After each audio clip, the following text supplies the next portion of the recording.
And I know for you, you're probably like, oh, well, that's not a big deal. We just hit the 15-minute mark. Well, hey there. Welcome back. And welcome back for the 300th plus time. I didn't have a 300th plus episode celebration, and I think this show deserves that. Not only is this podcast in the top 5% as far as reach, but with reaching over 300 episodes, we are in the 1.4% of podcasts that survive that long. For comparison, would you believe that only 50% of podcasts ever make it past 8 episodes? So you'll definitely agree that we need to celebrate and also talk about some things. It's about time I told you about my mission and origin and all that stuff. And I do tend to sprinkle that in from time to time. But let's get down to it. And in advance, I'm going to apologize for breaking my rule. Podcast episodes like this, I try to stick to 10 minutes. This is probably going to be double that. I explain why I do that as well. So let's talk about the origin. The origin is the same origin as everything else that I work on in Alchemy for Life. It was a life-changing event that set me on the path to figure out what life was made of and what we spend our time, energy, and resources on. So from that moment, I worked on a coaching system. I worked on understanding. I started writing books. And one of the very first things I did was start a podcast. And at that time, I started focusing on interviewing people because I knew that I didn't know a lot of things and other people did. I pushed far out of my comfort zone and I interviewed really high profile and famous people. I interviewed Scott Adams, the late John McAfee, recently a monk from Bhutan, and the executive producer of the Stargate franchise. My interviewing style is different, and let me try to kind of put bookends around it, and you can see I'm struggling just to sort of describe that. So this is what I do. I don't really have a list of questions. I formulate a list of questions and how I think I'd like it to go in my mind, but then I'm open to the way that the conversation works. And then at the same time, you're there. I think of you being there. I think of the average person who's listening to a podcast. I don't want you to ever say, oh, why didn't you ask them that? Oh, if I was interviewing them, I'd ask them this. Well, I try to do that for you. Reaching guests is direct. I reach out directly. I don't use a service. I don't like filling out forms. And a lot of times it's an email or a DM in some way, whether it's on YouTube or Twitter or what have you. Sometimes it takes literally 6 or more months to get in touch with someone. Sometimes they're busy and sometimes they're kind of putting you off because they don't know who you are. I mean, if you say, hey, I'm Mark with Alchemy for Life, they go, what?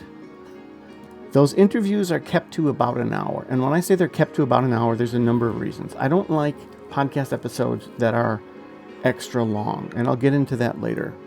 But for interviews, I promise people I will only take 1 hour of their valuable time, and I think it's very valuable. And for you to sit there and just have a conversation with a stranger for an hour or more is really wonderful, and I remind them when we get to the end of the hour. And some people actually say, well, no, can we go longer? And so that leads me to the philosophy and the format. So for those, they are 1 hour. My episodes in which I try to do what I do for you are kept at 10 minutes. And the reason I do that is there's a number of reasons. One of them is I respect your time. I mean, if you're going to listen to this, I'm not going to babble for 30 minutes instead of giving you what I could give you in 10 minutes. I think the majority of podcasts out there do the opposite, quite frankly. My format is that I research and find something or notice something, and then I present it to you to raise your awareness. So the first part of the show is raising your awareness. The second part is, okay, what do we do with that? And then the third part is moving forward and kind of a homework. And people think homework's a bad word, but it's not. It's sort of like something to do or think about after the show. I want every single episode to be something that you take at least one thing moving forward and go, I'm going to think about that. I'm going to write that down. I'm going to do that. And speaking of actionable takeaways, the Checkmark app that I created also has the episodes in there, and it includes the homework and a really cool list to use. I don't really know of any other podcasts out there in which they have an app that you can use as a to-do list, but also has the episodes in there that you can search. It's kind of cool. Check it out. My philosophy in really approaching everything, which includes the show, is the 3 Ds. And there's actually 5, I think, at one time I wrote them down. But for me, it's discover, distill, and disseminate. So I find something, I notice something, I try to research it and break it down so that it makes sense and that I'm not fibbing. And then disseminate means, I show it to you. I get it out to the masses. I get it out to you so that you can see it as well. And you can go, oh, I didn't realize there was this known psychological effect of doing this. I didn't even know what the parasympathetic nervous system was. 3 voices? That's crazy talk. What's that? As far as the production of the show, it's my massive team. And when I say my massive team, I mean me. It's just me. I'm the person that creates the graphics. I'm the person that records the show, sets up the clients, reaches out to the guests, posts about it, and so forth. I don't even use automation to post. I don't like when people use automation because I can tell right away. It's like static. You see the same thing posted time and time again, and you're like, and? Like, I'm supposed to pay attention to you in this thing you posted, but you couldn't take the time to post it? Now, look, I understand when you have a lot going on, it makes sense to set up, Hootsuite and all that other stuff. I get it. But for me, I just post something thoughtful about each episode because I care about each episode. Each episode means something to me. I put my heart into it. Sorry, I need to back up. When we were talking about the show format and things like that, one of the things I also like to do is integrate things. So if I mention something to you, but it's something I've talked about at length in a book or touched on in a book, I mention that book as well. Like I said, 3 Voices before. If there's something that is related to intuition, I'll say, hey, by the way, in 3 Voices, I talk about that, and it's called The First Voice. So I like to cross-reference everything in the library, and I'm your friendly neighborhood card catalog for all of my stuff. Okay, back to the production. So I have some interesting thoughts on AI, and I've probably done 4 episodes on it, and I have another one that's probably going to come out right after this one. AI has its place as sort of like a bean counter and sorting machine, but I am absolutely against AI doing anything remotely creative for me. It has never written for me. It never will. And the only thing it does, there are 2 things it does for me. One, I actually have a paid subscription to a service that allows me to do AI art. And we can talk about that and argue with me about that later. But it will take literally 10, 20, 30, hundreds of iterations to get one image that I want correctly. I don't go into ChatGPT and say, oh, make me an image about this. Make me this flyer that makes me throw up. Instead, I craft something over and over again to the point where I go crazy. And that's the art I sometimes use. There's one that turned out really well. It was a little boy who was fascinated with wonder and creativity, and I thought that one turned out really well. The other thing is I will run by my particular AI the SEO titles for my stuff. Sometimes I listen, sometimes I tweak it, sometimes I don't. As of this show, I have actually switched the software that I use to produce these episodes. As far as monetization, with the reach that I have and so forth, I have none. I've been approached a couple times about, a certain pill or a certain this or that they will pay me to talk about, but I'd also have to take it, and I'm not doing that. I'm not going to be taking any kind of drugs or medicines or herbs or whatever just to put it on the show. If you want me to say, hey, this is a great vacuum because, I've noticed that and I did the research, that's fine. Please send me a vacuum. So because of that, I'd like to think I have some pretty good sponsorship integrity, which is at this time none. But I also don't really have any support. I mean, I do have Patreon set up for this, but I have never gotten a subscribing Patreon person. I mean, I have a donation link for people. I have a buy me a coffee thing.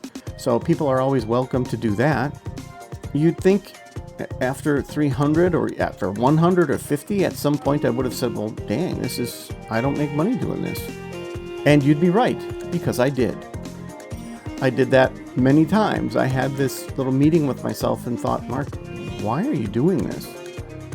And for me, the reason I do it is it's sort of the outreach wing of what I do. You get to hear about my books, my thought processes, the new things I'm working on, how everything integrates together, all that stuff. And you don't have to pay anything for it. You don't have to even go pick up a book or do that. Please pick up a book, but you don't have to do any of that stuff. You can just simply listen to these episodes. And speaking of listening to the episodes, I make this available on Spotify, iTunes, YouTube, and on my Alchemy for Life site. There's an embed on there where you can look at each and every one of these. And there's a player you could play in the browser while you're reading the transcript or reading the articles that I write. In some cases, I write an entirely different article, and people have thought I'm crazy because I record this, and then I go back and I go, well, now I'm going to write that in not a conversational voice, which is what this is, hello, but instead I do it as an authoritative voice, which is how you write articles where you're trying to teach something. There's actually 2 pages on the Alchemy for Life site for this podcast. One just shows all the pretty graphics that I have, and it's in chronological order. And then there's another page that's just text that specifically lists every single episode. And the cool thing about that is Command F on a Mac, Control F on Windows will allow you to search that page. So if there's a name or a concept or something that you want to look for, boom, you can do that. And in the Checkmark app, it does that as well. So let's talk about you. Because I'm in a vacuum. How many emails, how many comments, how much feedback would you think I get? If your answer is anything other than, well, none, well, that's wrong. There's an incredible lack of communication, and it bothers me. It's sad because I put a lot of work into this, and I'd love to hear how you feel about something. I'd love for you to say, well, Mark, I disagree with what you said in this particular, episode. And you can go into Patreon without paying anything and actually be part of communications. I envisioned having after listener parties in which people would listen to this, and then we'd get together and everyone would sort of talk about a specific podcast episode. Wouldn't it be kind of a fun community to form? Like people who are like-minded, as they say, but people who are really open-minded and enjoy this stuff. And then I can sort of moderate and do that. I would love to do that. And I hope someday I'm able to do that. Hopefully before 500 or 1,000.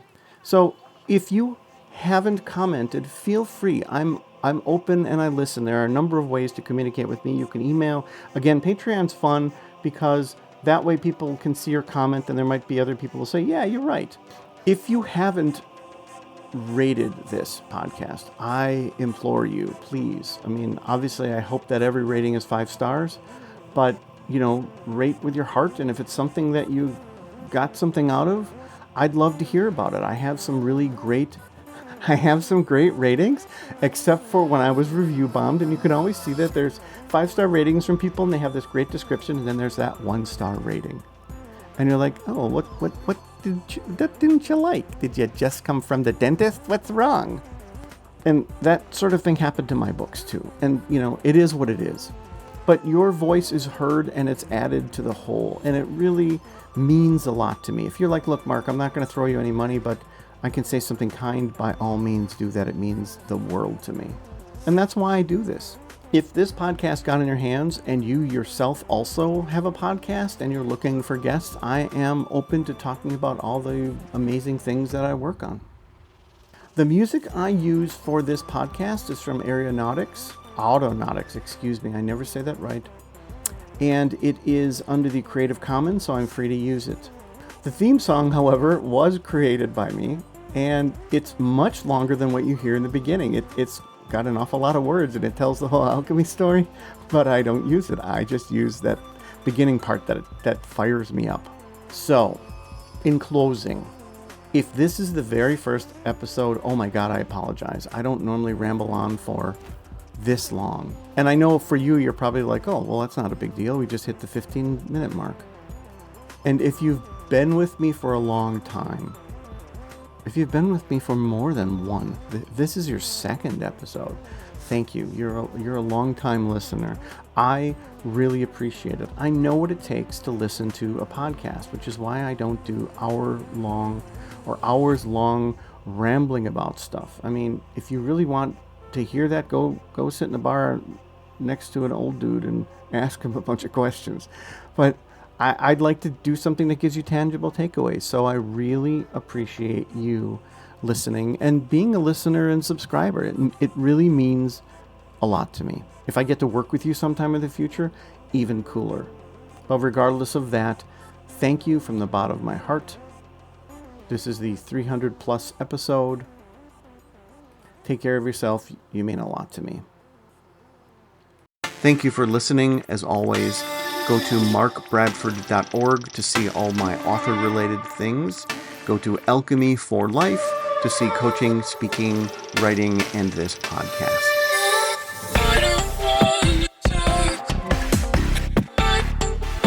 Alchemy for Life theme by Mark Bradford and Alchemy for Life. All background music is by Audionautics and Jason Shaw.